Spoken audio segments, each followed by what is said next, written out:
Salve meus irmãos e meus amados, com a santa e gloriosa paz do Senhor Jesus, amém? Vou dar uma continuidade ao estudo que estou dando sobre as 7 igrejas do Apocalipse, né? As cartas direcionadas às 7 igrejas da Ásia Menor. E hoje, dando continuidade, vou falar da igreja de Pérgamo, né? Foi falado já sobre a igreja de Éfeso, a igreja que deixou o primeiro amor, a igreja de Esmirna, aquela que diziam que era pobre, mas ela era rica. E agora eu vou falar sobre a igreja de Pérgamo, amém? Vamos tomar a leitura que diz assim, em Apocalipse capítulo 2, verso 12 em diante, amém? Vou ler do verso 12 ao verso 17, amém? Que diz assim: e ao anjo da igreja que está em Pérgamo escreve: isto diz aquele que tem a espada de 2 fios. Eu sei as tuas obras e onde habitas, que é onde está o trono de Satanás. E retens o meu nome e não negaste a minha fé, ainda nos dias de Antipas, minha fiel testemunha, o qual foi morto entre vós, onde Satanás habita. Mas umas poucas coisas tenho contra ti, porque tens lá os que seguem a doutrina de Balaão, e os que ensinava Balaque a lançar tropeço diante dos filhos de Israel, para que comessem dos sacrifícios da idolatria e se prostituíssem. Assim tens também os que seguem a doutrina dos nicolaítas, o que eu aborreço. Arrependei-te, pois quando não, em breve verei a ti, e contra eles batalharei com a espada da minha boca. Quem tem ouvidos, ouça o que o Espírito diz às igrejas. Ao que vencer, darei eu a comer do maná escondido, e darei uma pedra branca, e na pedra um novo nome escrito, o qual ninguém reconhece, senão aquele que o recebe. Amém? Aqui a igreja de Pérgamo tem por pastor Antipas, né, que é chamado de fiel testemunha de Cristo. Antipas foi morto dentre vós, dentre eles, dentre os irmãos, e foi tirado para fora para ser morto próximo ao trono de Satanás, né? Como muitos sabemos, nessa época aqui, a Roma adotava um sistema, né? O Estado adotava um sistema do busto de César ser colocado em praças públicas.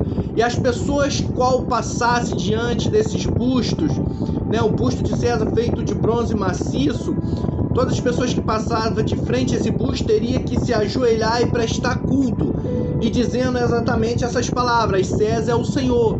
E Antipas, a fiel testemunha de Cristo, foi um dos que passaram e não fizeram isso, pois só se dobrava diante de Cristo. E aí, ele é pego e jogado na fogueira e morto, para ser morto diante da população. Mas a Bíblia diz que Antipas, o pastor da igreja de Pérgamo, permaneceu fiel. E para que possamos entender, Pérgamo ficava a 80 quilômetros de Esmirna. Exatamente, a cidade de Pérgamo, por muitos anos, foi capital da cidade. A cidade de Pérgamo era tão rica, uma cidade tão rica, que um dos generais de Alexandre o Grande, Lisímaco, eram 4 generais de Alexandre o Grande: Lisímaco, Seleuco, Ptolomeu e Cassandro. Lisímaco, um dos generais de Alexandre o Grande, fez um depósito nos cofres dessa cidade por cerca, nos dias de hoje, de 18 milhões de reais. Era uma cidade próspera, vasta, uma cidade muito conhecida, pois era a capital da cidade na época.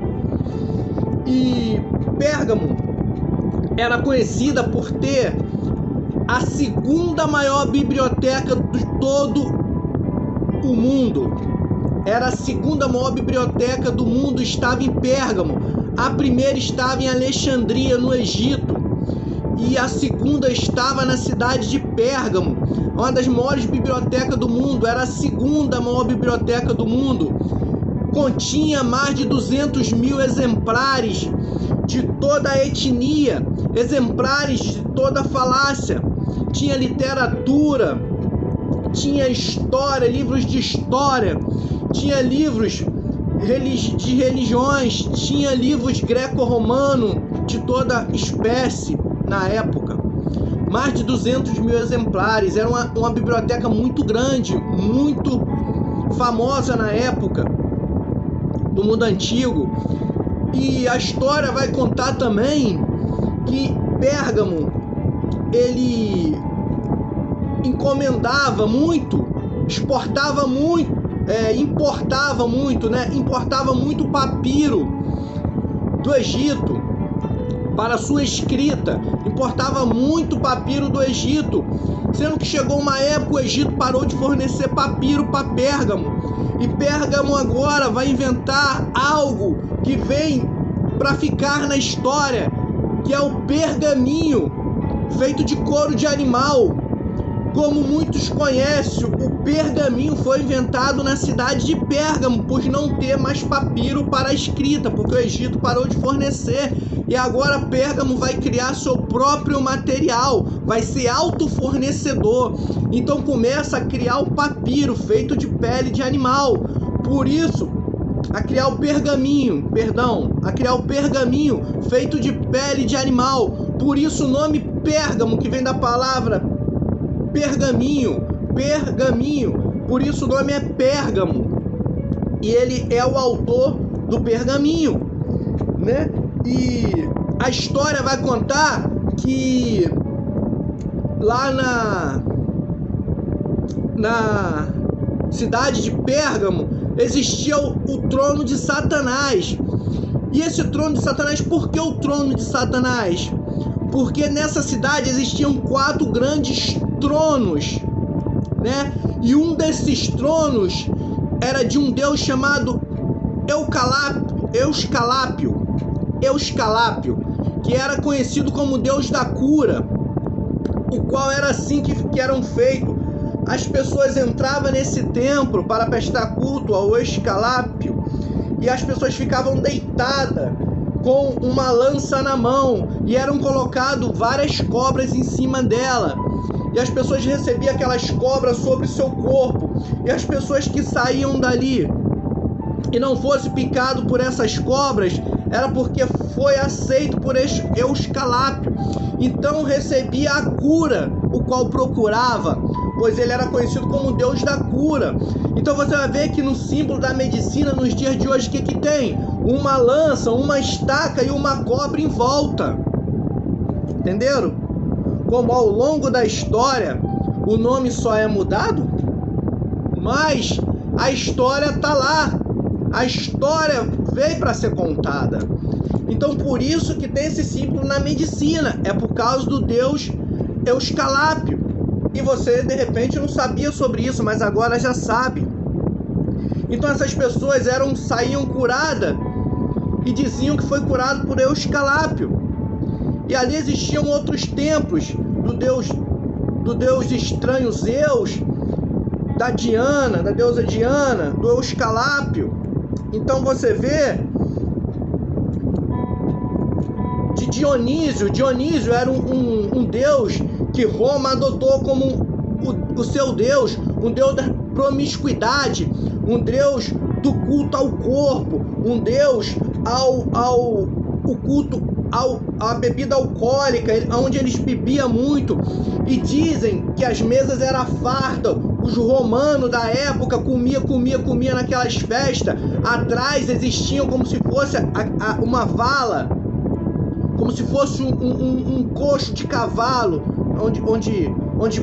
onde fica o coxo, para as pessoas que comiam, não aguentavam mais comer, elas iam para lá e vomitavam, era chamado de vomitório. As pessoas vomitavam e voltavam para continuar comendo e continuar bebendo. Era a gula, era a prática, a bebida e a prostituição. E aqui vai dizer que vizinho O vizinho de Pérgamo, da igreja de Pérgamo, era Satanás. Imagine você morar num lugar que você não pode contar com o seu vizinho. Com o seu vizinho é o seu maior inimigo. E o maior inimigo de Pérgamo era quem? Satanás. O maior inimigo do povo cristão é quem? Satanás. E a Bíblia fala: resistir ao diabo que ele fugirá de vós. E as portas do inferno não prevalecerão contra a igreja de Cristo. Oh, aleluia. E essa igreja, ela era fechada às doutrinas que vinham ser colocadas, heresias, como as doutrinas dos nicolaítas, as doutrinas dos balonitas. Eles fechavam a porta e falavam: aqui não entra heresia. Eles combatiam isso. Oh, aleluia. Mas o perigo é que eles estavam lado a lado com Satanás, e muitos na época se corrompiam. Muitos na época passavam em frente ao busto de César e se ajoelhavam. E não pode, isso é um perigo. Prestai culto somente a Deus. Aleluia. A Bíblia vai dizer que Deus fala para Pérgamo: arrependa, que em breve virei. Oh, aleluia. Quem tem ouvidos, ouça o que o Espírito diz à igreja: ao que vencer, darei de comer do maná escondido. E dar-lhe-ei uma pedra branca, e na pedra um novo nome escrito, o qual ninguém conhece, senão aquele que recebe. Pega isso aqui. Em Roma, antigamente, quando alguém era perdoado dos seus crimes, era fornecido para ele uma pedrinha branca, o qual ele andava na rua com aquela pedrinha. E aquela pedrinha trazia alguns benefícios, né? Quando ele fosse reconhecido por alguém, ou ele cometeu algum pecado, ele apresentava aquela pedrinha branca e a pessoa sabia que ele estava perdoado pelo Estado, pelo rei, pelo imperador. E a Bíblia diz que aquela pedrinha trazia algumas características, o qual lhe permitia entrar de graça em anfiteatro, em biblioteca, permitia entrar de graças em vários outros repartição que tinha em Roma. Mas também tinha uma pedrinha preta, igual aquela pedrinha só quem recebia eram os condenados. Oh, aleluia. E aqui fala da pedrinha branca. E você observe que aquela pessoa apresentava a pedrinha branca onde quer que fosse, e ele não podia ser mais julgado pelo que tinha feito. Então, ele não podia ser condenado pelo que tinha feito pelas pessoas, mas só ele sabia o que ele tinha feito. E aqui nessa pedrinha branca que será dado no dia do tribunal de Cristo, essa pedrinha branca vai ter um nome escrito, o qual só quem recebeu sabe o que está escrito. Oh, aleluia. Glória a Deus, aleluia. Então, mesmo que você esteja em Pérgamo, você está, mas você não é de Pérgamo. Você é forasteiro e peregrino numa terra estranha. Em breve o Senhor virá e trará a nova Jerusalém para ser a nossa morada. Amém? Aqui eu fecho mais um ensino sobre a igreja de Pérgamo. Continuidade na próxima aula vai ser sobre a igreja de Tiatira. Fica na paz, graça e fé, Jesus está voltando.